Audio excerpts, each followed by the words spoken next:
Is doing me like that.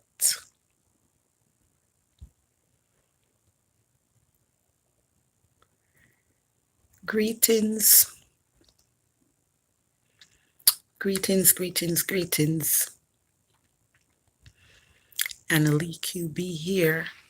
And I don't know where my camera is. I have where the ocean I say Ray. Where the ocean I say waves. Is it gonna show me? So I got a new phone here and a different phone I'm using, and I'm kind of lost with the phone. But I just came to make a quick video. If that's the camera, I want to look right in ya. When I get to come and do a live and speak, it's a blissful thing. And I shall begin by saying, let he who have an ear to hear, hear, and he who have an eye to see, see. My message is not for everybody. I want to take a walk outside. Okay, I'm going to take a walk outside and share something with y'all. I'm sorry I got to be all up in the camera like that. Hold up, y'all. My face off. But I got back, right? And my first coming back to America and my first day on the job, and I was greeted, or I walk up, and this is what the first thing I saw. What does that say? Okay. So my numbers are 777. I should, and I know I roll with the number 777. Okay. 717 or 717. Welcome, messenger. And I said, whoa, messenger, who is the messenger here? So I will say the lady that I'm caring for, the elderly lady that I'm caring for, because yes, I am a caretaker, I'm a CNA. I'm in Florida taking care of old people before I was taking care of the physically and the mentally disabled right out of high school. Yes, I am a caretaker. Oh, 7 people. Welcome, 7 people in the house. Can I just remind you guys as you're coming in, please do give a like if you are one of my kind. If you're not, then you're even welcome to give a thumbs down if you feel like it. But as you're rolling in, give a like, comment, talk to me, talk back to me. Hey, Ebony, if this is Ebony Goddess, I know there's a few Ebony. There was a elderly that I'm taking care of, her last name is Messenger. Now, in all my years of taking care of people, I never had somebody with such a last name. I know there was one lady with the name of Eunice. It's spelled Youus. Last name was Christmas. So it's like US Christmas. Anyhow, it's like I contacted the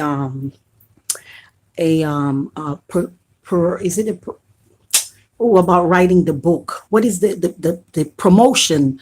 People that promotes books. So yeah, as I'm working on the first book, I have a couple of books to write about my experience in Ghana and my whole experience with being married to a Ghanaian Muslim. Okay, leave the rest out.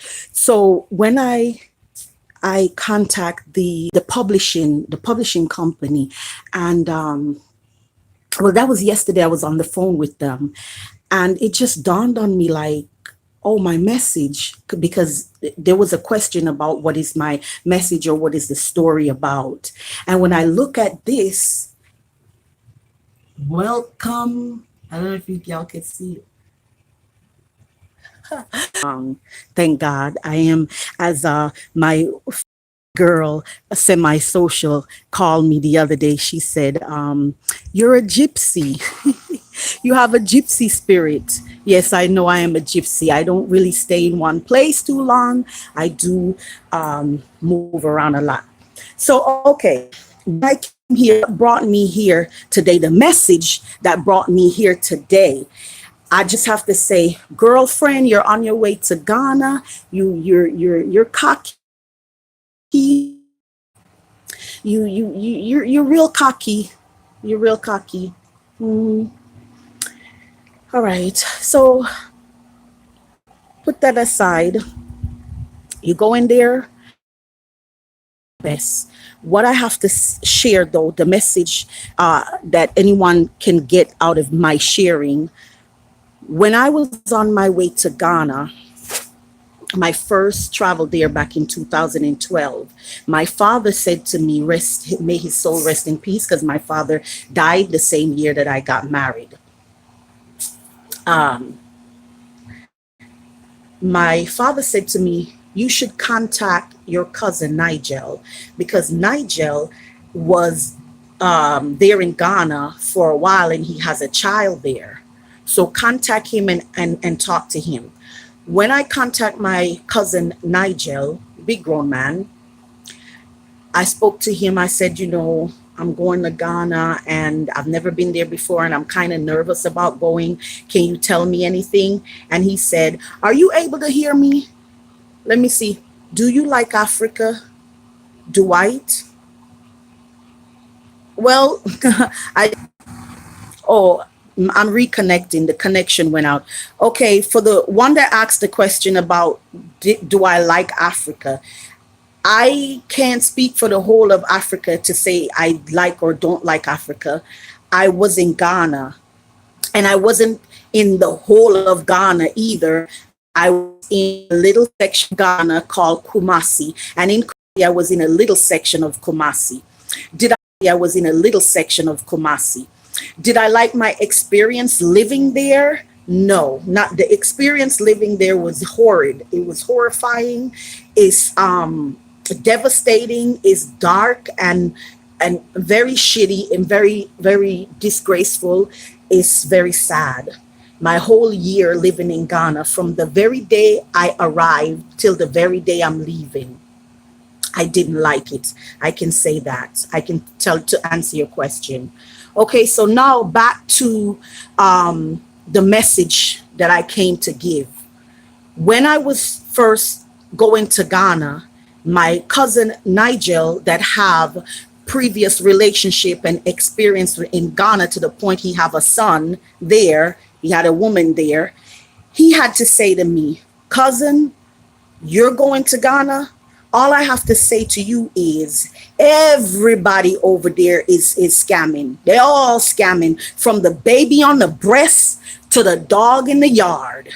That's what my cousin had to say. And I was hurt by that. When he said that, I felt some type of way. I was like, oh, why is he talking like that? Why he say that? I was offended.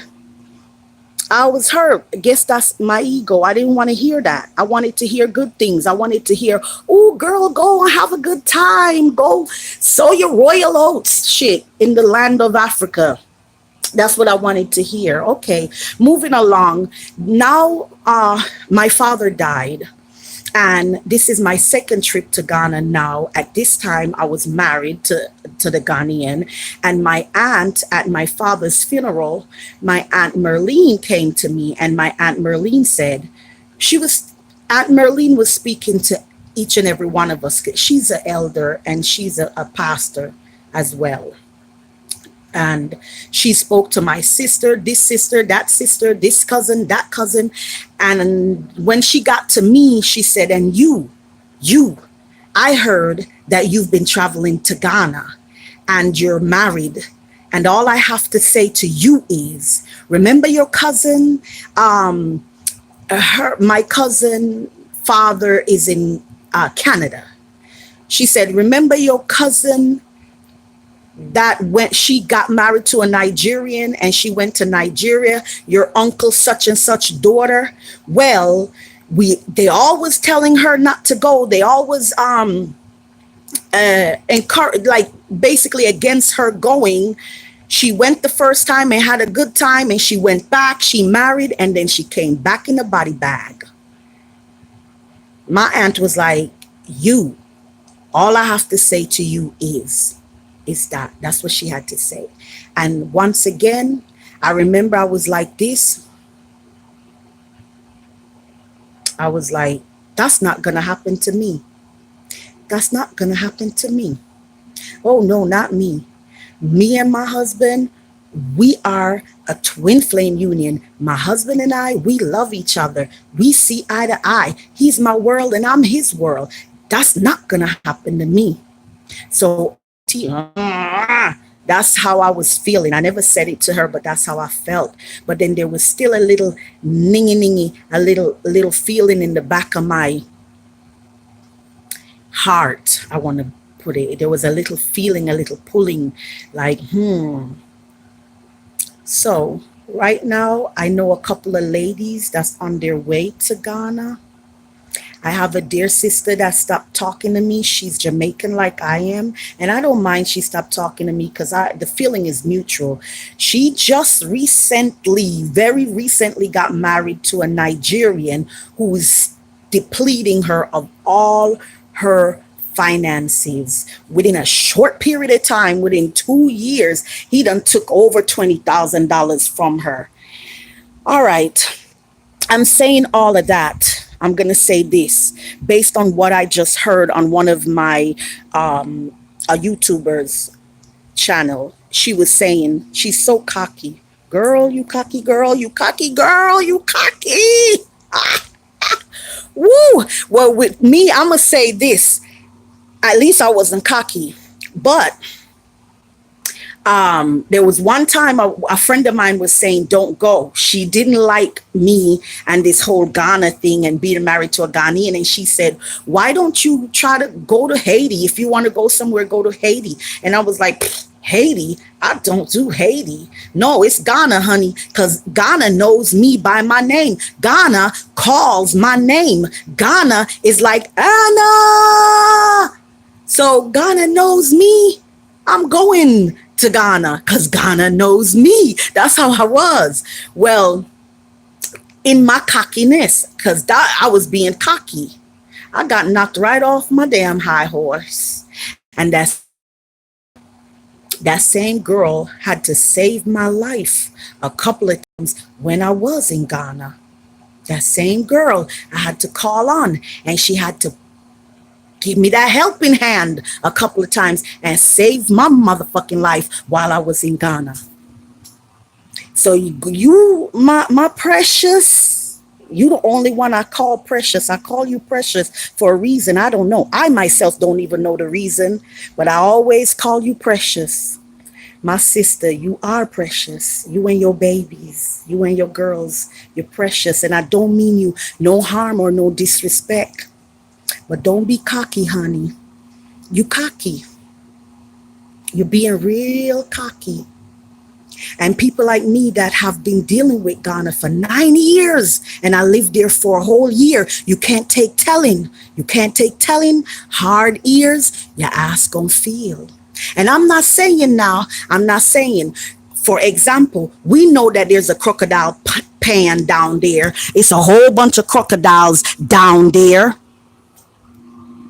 And if you go down there, you might get eaten, you might get bitten. You may not get eaten, but you might get bitten by a crocodile. And people telling you, don't go down there because you might get bitten. Worst, you might get eaten. Now, if you go down there, it's not a guarantee that you might get bitten. It's not a guarantee that you might get eaten. However, it's a whole bunch of crocodiles down there, people that's been down there telling you. Now, you want to be cocky and bring your ass down there, or you might get lucky. Oh, the ancestors might give you some luck, but there's something about them ancestors, honey, sweetie pie. Let me tell you, Jesus Christ is an ancestor. He dead and gone, ain't he? Muhammad is an ancestor. So you pray to the ancestors, and the ancestors is supposed to be better than the one Jesus Christ. Is the same. But anyhow, yeah, the ancestors might look out for you and you might get lucky and you don't get bitten. I ain't saying that can't happen. But what I'm saying is take some telling and stop being so cocky. On that note, that was the message I came to give. Stop being so cocky and take some telling. People that been there, done that, been there, know that.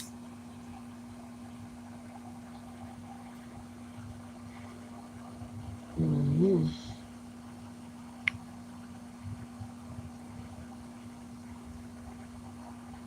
Yes, rowing waves, it's deep. One of my precious sister girl, I was just looking at her video, she packing to go to Ghana. And I know she talking to me saying, oh, because of your experience, you sharing your experience can ruin her experience. So I titled this, No, we can't. No, it ain't set up to ruin your experience. Your experience is your experience, whether it's going to be good or bad. My experience and my tellings and my messages can't ruin your experience. It can't. If anything, it can save your life and the life of your loved ones, your children.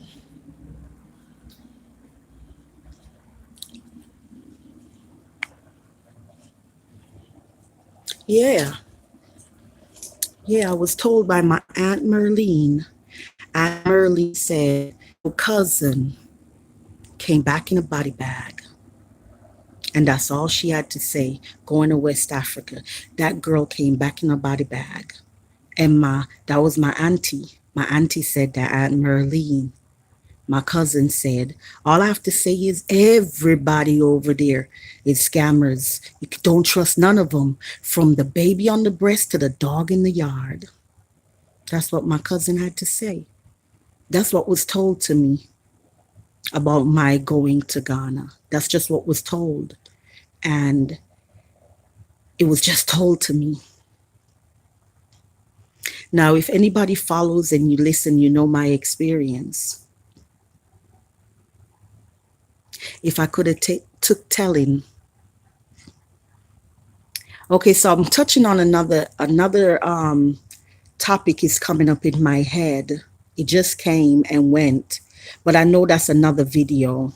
That's probably why it came and went. So that means I have to get off of this video, settle down, and that will come back to me because that's a different topic. Once again, this was Annalie QB. I came, I touched, now I'm peace. Till next time.